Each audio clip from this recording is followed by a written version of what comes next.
Everybody, this is Boxrec Gray, and we're here with we're called this the short bit of content, short 4 rounder content. I don't know what to call this, but listen, Creator Clash took place on Saturday, and it was so important and amazing to watch that it really needed its own episode, mini episode, I guess, Minisode. I don't know. I'll figure out a name for it. But yeah, we had to do an episode on this, and I'm joined here by Tim Boxeo, but we have a third man on the chat today.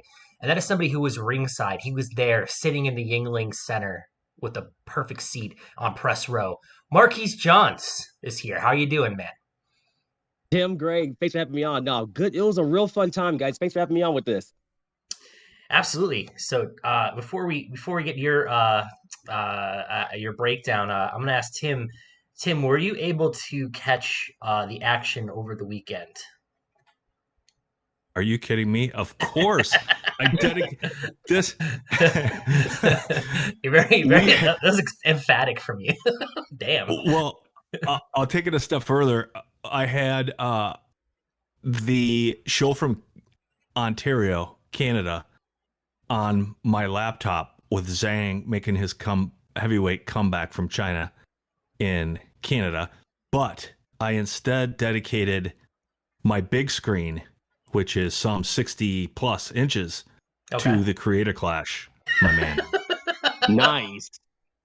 I had it on a cell phone, so not as impressive. But I also was able to. I didn't have a lot of time in the afternoon, but I was able to at least get it on a cell phone and watch it in the corner of my eye. So yeah, let's talk to you, Marquis. How was the experience? How did you get what was the venue like? How did you? I know you covered it for NewYorkFights.com. But yeah, just tell us how that all kind of came together for you. Well, pretty much, guys. I kind of went on this on a whim, guys. I saw that you're having like this YouTube box thing. I mean, I get like everybody else in boxing media, random emails all the time from promotions and whatnot. Some big, some sending things like this, and I thought, because I read that first, I was like, all right, Creator Clash YouTube, because I was like, the big headline said YouTube boxing fights, and I was like, all right, let's archive this. But then when I saw like News Channel 8 locally in town back in Tampa had a news piece on it talking about it, and I was like, oh, this is for charity and all this over wacky stuff. So I had to get involved with some of this and just realizing that I didn't realize it was going to be more of a home kind of charity kind of thing, where essentially they found a lot of these OGs from YouTube boxing, from YouTube content for the most part, and just made this into a charity boxing event. And I was like, oh, okay. I was like, this is pretty neat. I love the boxing aspect of it, guys, as you well know, because in typical boxing fashion, Gray, they bookended a couple of walkout bouts for the Florida Boxing Commission to put on the end of this. But it was really a wacky process to getting involved with it. My thing, I just asked for a credential, which is kind of funny, considering that other fights were going on this weekend, and I chose the one that involved a guy named Dad as the opener. Yeah, so like you said, what was interesting about the show to me, Tim, I think you noticed it too, was they had a pro bout opening and closing the show, but they had like Florida ring officials like working all the exhibition bouts, and like I'll say this, it made it feel like a pro experience with all the actual like intros and the officials.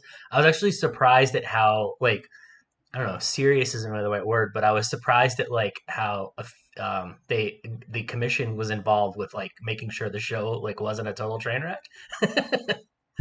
Yeah, what it was with the commission, because I think there was a lot of commission folks at this thing. They took this a lot surprisingly more seriously than I've seen it compared to other just random club shows. And I think what it was, I think because of the presentation, and I guess they finally got wind of the spectacle of it, and it was just really a bizarre atmosphere over, guys. And you guys know this more than anybody else. We've been hearing for years, the whole concept and idea of bringing casual eyeballs to the sport of boxing. You can set your watch to how many times you've heard that stupid saying, right? Well, I can't think of a more apt description of that than going to this event for Creator Clash, where people pretty much that were watching boxing for the first time. And their hobbies, for the most part, involve, Magic the Gathering, Pokemon cards, and of course, watching YouTube cooking channels. I mean, it's an untapped market. Yeah. You say, sorry. You say professional, Marquis. You say very professional, and Gray, you say that as well. I wonder if that included the point when the crowd started to constantly yell, "Twist his dick." Twist his dick was the go-to, which was really funny to me. Apparently, that YouTube video still is on there, but That chant was funny the first 2 times they did it. It was more funny actually when they did that during the women's bout more than anything else. But yeah, that was just a weird thing the entire fight. Okay. Well, there were 9,000 people apparently in the Yingling Center. Does that sound about right? Is that like, was it that? I mean, that's a lot of people. That's probably You know what? more than I've ever been to a boxing match. So was it that You know packed? what? It was that packed, and that's not that number's. I think that number may be worked to like on the low end grade to give you an idea because there was kind of like the upper third deck of the USF Sundome. I mean it's called the Yingling Center on paper for corporate reasons, but the place known for Bulls basketball. Listen, they couldn't beg 10,000 students on campus to go to those basketball games, so it was really a very impressive feat seeing how many people were actually crammed in there. Considering the last time I was actually at this venue for anything boxing related was Colozo Furman, which was, yesteryear at this point. And half of it was roped off because of ESPN and PBC production, and half of it was also roped off because of that stupid PBC on ESPN, that stupid runway they had for a while for that inaugural show. It's freaking atrocious. But there was none of that at this. But no, that number, realistically, guys, the capacity sits 12,000. I'm spitballing here. There was at least 10,000 people at this thing, give or take. Hey, Marquis, it looked like that on the TV too. Like I was gonna add that part to it, that it looked packed from the very first bout, and then and I said the same comment. I don't know if it's this drastic or not. I said the same comment for Taylor Serrano, but I really felt the crowd was loud, electric, completely into it from the very first fight. I mean, that place was packed from the very first fight, and that came across really well on the TV, and just how engaged the audience was. No, guys, the crowd for this creator class show was invested from the opening bell when they said it's fight time at about 6:01 when the fight card started. They were there for it, and it's such a change of pace, guys. I've never been to so many as many boxing shows as I've been to. More often than not, people don't show up till it's either like the main event or the co-main or just pretty much at all. And they were filled to the brim with this. And first I thought it was just just to be seen or heard, or it had nothing else going on. But no, they were there. They were really invested in this. And I think one of the biggest takeaways, Tim and Gray, from this fight card more than anything else is that, I hate to say this, and it's going to sound disingenuous on my part, I really do think once it's all said and done, the in-ring action for this was really secondary to just being in the arena. Because that's what it kind of felt like.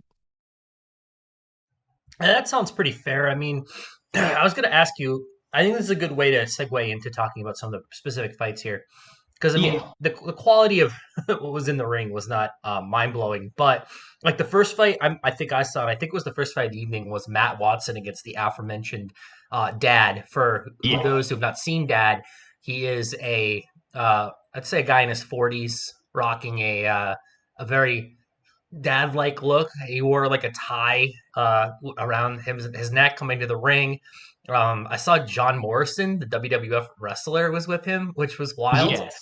And the bell rang, and very quickly, Dad made it clear that these guys weren't fucking around. They weren't there to just like phone it in. Dad absolutely demolished his opponent in like 20 seconds.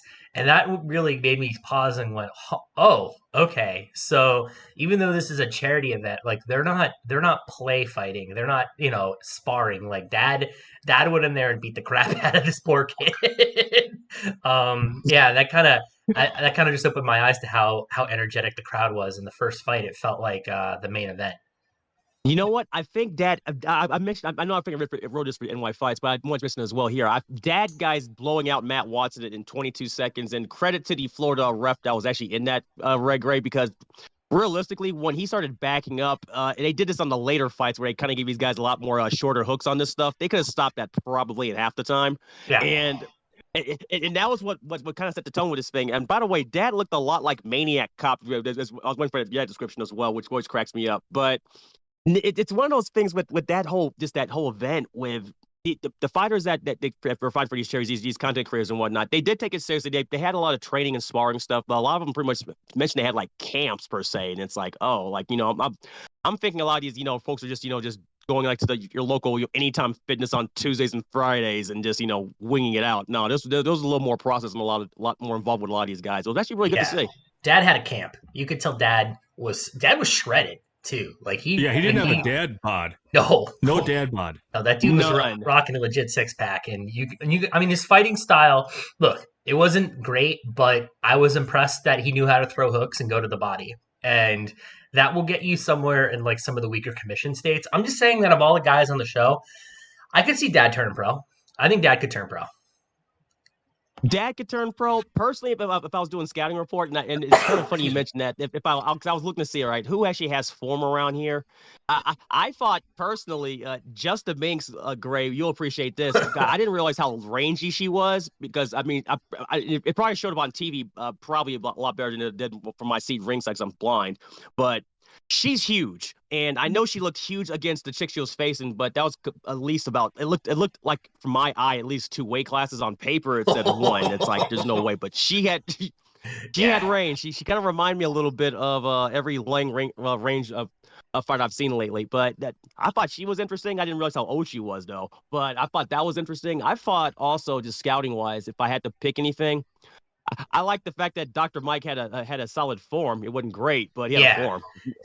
Let's talk about Dr. Mike against iDubbbz. So Dr. Mike, clearly, I think you would agree, guys, like just kind of watching him fight. Like he's a guy that's probably been in a gym with amateurs and probably spars occasionally. Like I thought that he at least knew the basics and he knew how to ward off an aggressor. I wouldn't say his offense was very refined. Like I think you could use a little bit more work, like throwing jabs and stuff, but he at least knew how to handle a guy coming forward. And I was like, okay, that tells me he's been sparring and working with guys in the gym. Whereas iDubbbz looked like I don't know, Tim, what did you think? Like he looked like he learned how to fight 6 weeks ago, maybe. So these two, it's funny. Okay, so what I just heard you say, and I have the Creator Clash website up, and I feel like we could talk about this fight and the fight between I Did a Thing and the Odd One or whatever his name is. They're like it's the identical story, right? Like I Did a Thing in his fight, and that's what the guy goes by. And Dr. Mike in his fight, like you say, I mean, neither one of them were like, okay, these guys are going to be, potential to turn pro and have a career or anything, but it just kind of brought you back to the very foundation of the sport because what they were both doing is just sticking a long jab out. And then after about a minute or so, and this was more with I Did a Thing, I guess, he realized, all right, if I throw a right hand right after that jab, this is going to mess this dude up. And it did. And it just, the guy, I mean, he looked at the ref a few times. Like looking for help to get it stopped, and it was just a simple jab, right hand. By the way, right hand. I Did a Thing is beating this man up wearing a pair of fucking khaki shorts. Let's keep that in mind. Yeah, that was pretty impressive. I gotta admit. Like, just to be willing to get murked by a guy wearing khakis in front of thousands is that's brave. Yeah. So sorry, I didn't mean to pull it in a different direction, but Dr. Mike, I mean, just throwing that jab out there, right? I mean, that's all. I mean, he was really working behind a jab, and that did the job, man. That got him a 5-round victory just over and over again. Yeah, iDubbbz, I appreciated his effort, but he was literally just a sitting duck for 5 rounds. Apparently, one bit of controversy, which, I mean, if you watch boxing long enough, it just put a smile on my face. I guess the main event was supposed to be 4 3-minute rounds, and everything else was like 5-2s. And the commission, timekeeper, forgot that they changed the round distance. So, as someone who's watched women's fights that are supposed to be 2 rounds go 3 rounds by accident, I was very happy to see that they screwed up the round time. Yeah, not only that, great, they stopped at I think 157 because they stopped. It was an early bell. It's one of the funny things ever because you look at the scoreboard. I was up top looking at the scoreboard like, all right, they're going to stop at 2 minutes, right? No, 154. Ding, like what? Like I sat next to a timekeeper who wasn't paying attention and rang the bell too early. So I've been there, done that, my friend. One job, just one job, guys. Fucking job. It's really not that hard, guys. Like timekeeper, sorry, but it's not. I've been there, seen it, been next to the timekeeper. Your job is not to talk to the ref counting the knockdown. The time, you know what I mean? Yeah. The alternate referee. Don't talk to the alternate referee. Focus on the ring. And then you won't ring the bell 30 seconds early. Like, So goofy. oh, dude, it was no. What happened was he was supposed to hit the warning thing, and then he hit the bell by accident. So I think he rung it like 10 seconds early. But still, Jesus. But yeah, I mean, just look. Anyway, like based on the reaction of the show, guys, it seems like it was like pretty positive. Like for what I mean, I thought it could have been a total train wreck, but it sounds like Marquise they're gonna do more of these in the future. I don't know. They were already like iDubbbz is already talking about like going down and weight and finding a guy closer to his weight. So, do you think they'll probably do more of these in Florida? Well, I talked to Michael Leonardi, who one of the co-creators for this thing. This thing made money, so they'll do another one. Oh, It's a matter of just it's a matter of just picking up who's going to be on the next one of these. A lot of them that were on this first one already spoke. I like walking around just talking to fans. I already just hanging around and whatnot, getting pictures and stuff. Pretty much all said they're pretty much all on board for this. I don't know if it's going to be like a touring circus kind of thing, but they're at least half the folks were on this thing. I talked to the Epic Mealtime Harley. He's on board again. The H3 guy who lost is on board again. It's even the ones who lost are on board again. So it's like, all right, because they had fun doing it. I think it's more of the fact that these guys all had fun just getting in either in shape or getting in some sort of shape or just to be seen by everybody else out and about. But no, it was really an exciting time, guys. And I just didn't think I would be at a place where I would be having deaf ear problems just listening just for wacky chants and whatnot. And Fatty having everyone have sing the national anthem because oh, he did the Roseanne Barr bit. And yeah. it's like, all right. Let's talk about Airsoftfatty doing the national Yeah. anthem. Tim, did you feel patriotic as I did as Airsoftfatty had to restart his anthem 3 times? Who is okay? I saw what happened, Yeah. and I was just cringing for the poor kid. You know what? Who is Airsoftfatty? First of all, I mean, he's a guy that makes YouTube videos, and they're pretty train wrecky, I guess. And I'm not really sure like what his deal is, but he's got a following, and I think they knew exactly what they were gonna get with Airsoftfatty doing the national anthem. But the fact he had to restart 3 times, like I thought it was a bit at first, but I was like, no, I think he's genuinely like really nervous. I think he was genuinely nervous and caught wind of the situation. It's like, oh shit, I'm singing the national anthem for a main event of in front of too many people. This is weird. Yeah. I think that clammed up because he was like the second time grade, and you can if you watch it back, guys, you can catch him like just fumbling the bag again on this, where it's like he forgot the part, oh say can you see? That's a level of nervousness I haven't experienced since like I don't know, high school first dates. So it was up there. It worked though because by the third time everyone was just I think it increased the energy in the room and everybody was really fired up to help him out with the anthem. So I think it kind of just added, like I said, it was a weird atmosphere in general. But it worked. And I think one thing you pointed out, Marquise, is I think one big reason was likely a success was they had boxing people involved with planning it and arranging it. Like you said, Mike Leonardi, I know Ryan Rickey, who's managing a couple guys in Florida, was involved too. So they had some this wasn't just YouTubers thinking they know better. You know, I actually really was impressed that they got boxing people. Yeah, because I was expecting it to be like like the usual whenever like celebrities get involved with boxing, it's always something like Aaron Carter or Black China, it's usually that it's the usual train wrecks or Danny Bonaducci stuff. We're the stuff we're used to seeing at some point, but no, they actually put this together and structured this all out. It was really another thing too, guys, as you well know, that made this Creator Clash better for me on my end is the fact that this fight card moved at a club show pace, Gray, and you can appreciate this because these guys got in. The fight happened. Get them out. Walked in the ring for a minute, and they got the fuck out. It was amazing. Thank God. Okay. That's it. Okay, this is an awesome line of conversation because think about this for a second. Okay, think about this. Yeah. Because at the same night, we had an event trying to be unique and different with Trilliverse, right? Oh my God. Yeah. And yeah, we did. That blew up on itself for a different reason. But okay, so we get these guys. That's another story. We get these guys Creator Clash, right? That everyone involved in the show, and you assume the creators and the founders of the event the same, know how to create content and engage audiences, right? So what do? Like exactly like Marquis said, they keep running the fights in the ring. So then set that side by side with what we saw with Trilliverse, like or DAZN or PBC or Top Rank on ESPN. It doesn't matter, right? Why do then producers and executives get involved in boxing shows trying to create good content and they bore the living shit out of everybody? Yeah. Like, It's just so obvious that to keep the crowd engaged, you just keep the action going. It's like 101 of production. I don't understand why boxing can't get out of its own way of that shit. Oh, it's ridiculous, man. Like they don't know how to time things out right. They don't like. You should always, in my opinion, fill with a fight, not with a video that you've played 3 times already already on the broadcast, or a talking head thing for that goes on for more than 5 minutes. Like there's just time killing stuff. I mean, we'll talk about it later on, on our other podcast, Tim, about how Yeah. awful Triller was. But yeah, dude, like if these guys who've never done a show before can run something more efficiently than these big boxing companies, like they're the problem, not the fans, like you said.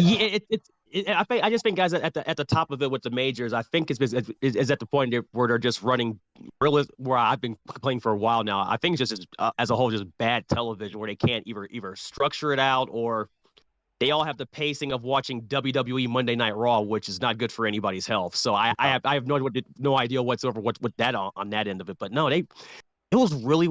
I'm just more impressed they got in and out and everything, and that's just one thing I was trying to figure out as well. And in terms of engagement, because most of the time with like these other shows on the higher level, they have to fill time with something either on TV for the broadcast. I don't think that happened on this Creator Clash thing at all, because they essentially on the scoreboard what they showed was essentially what they showed on the pay-per-view, and there wasn't too much like bizarre like filler pieces or dad stories are behind it. And the ones they ran, they kind of ran pretty much the lead up into the fight itself, which is what it should be done, which is what these guys used to do with old sports boxing anyway. I'm trying to figure out why they stopped getting back away from that, but it was good to see. You mean you don't like it, Marquise, when they preview a fight for the entire like 2 hours of the show and they don't talk about any of the undercard preview? They don't preview the undercards. They just kind of happen during the time they're previewing the same fight for 2 hours. It feels like they're throwing in bouts in between instead of presenting all the fighters. Like, I'm with you, man. It's horrible. Yeah. It's horrible. Yeah, they put a dancing bear in a ring, but instead of talking about this main event for the next 2 hours, it's like, well, what about the dancing bear? I want to talk about the dancing bear. It just happened. Yeah, what's exactly what's in the ring happening in front of me? Well, yeah, I mean, in terms of the live experience, was this something you would do again? You'd go to, like, or was it like I've done it once, I get the point? Like, are you like eager to go back to cover one of these events, Marquise? These are actually fun events, Grab. I would go to another one of these actually, only because for the simple fact is that the atmosphere of these is something I haven't experienced in a long time. But just in terms of fights and arenas, honestly, the atmosphere of this, it felt like a playoff basketball game. It was just a different vibe as a whole. It was just a different vibe where it's like where I'm so used to just seeing sporting events where people are just sitting on their hands. These guys weren't sitting on their hands here. Maybe that's part of the fact that the fans that were at this event knew who all these content creators were and are fully invested with it, or it's just part of promotion. But it was just a different attachment to these guys with these fights. It just felt totally different. I'm all in on this shenanigans, guy. So let me piggyback really quick on Marquise's point. If you saw the title of this podcast and you're still listening, even though you were skeptical, thank you, because what I wanted to say on the end of Marquise's point is, if you just lower your expectations that you're going to sit down and just have a fun night, just enjoyable evening, and we're not here to critique anyone's footwork or anything like that. Yeah. This is like the second or third social event that I've watched, and I loved it, man. I thought it was fantastic entertainment, and it was only $25. I mean, we've all spent $80 on boxing that just puts us to sleep. So this was a great time. Yeah. Yodeling Haley brought it. Even the people that lost, I thought were really, gave a really good effort. Like, I was impressed with, like I said, the skill level was what it was, but it was like fun. It wasn't like dreadful at all. Yeah. Yeah, guys, the talent. What skill-wise, guys? Honestly, I mean, it's only funny you mentioned skill-wise because Ernest Amzu was on the off TV. The actual card. Mm-hmm. Wasn't no worse than me seeing that guy fight. He got smoked in a minute and a half by Hot Rod. So I mean, if I can sit through that, then I can sit through all of this. I forgot Hot Rod was the walkout bout. That's fantastic. Ernest Amzu guys made Hot Rod look like Roy Jones prime at light heavy. It was bad. Wow, that's not good. That's when you're making Hot Rod look like a top 3 guy. Oh boy. Oh boy. All right. Well, Marquise, thank you so much for coming on here and giving us the recap of the Creator Clash. I'm sure the most unique card you've covered this year. Let us know where we can find your recap and where we can find you on the internet these days. Absolutely. On the web recap itself is over at nyfights.com. You can check me out there writing all sorts of shenanigans amongst a cast of thousands and others of quality writers there. You can catch me at social wise, Twitter, Instagram, all that crap is at Weak Sauce Radio. I don't know how I cornered the market on that Twitter handle, guys, about 12 years ago. It's pretty funny. But that still sticks to this day with me, and it's not going to go anywhere, even though radio is probably gone at this point. But I have that, and that's really been about it for me, man. That's where you can find all my junk. All right. Well, thanks, man. We'll definitely have you back on at some point, but we appreciate you giving us the full breakdown of the Creator Clash. And yeah, I hope you listening. We'll go back and watch clips if you haven't seen the show already. It was quite a bizarre situation. So, all right, man. Thank you very much.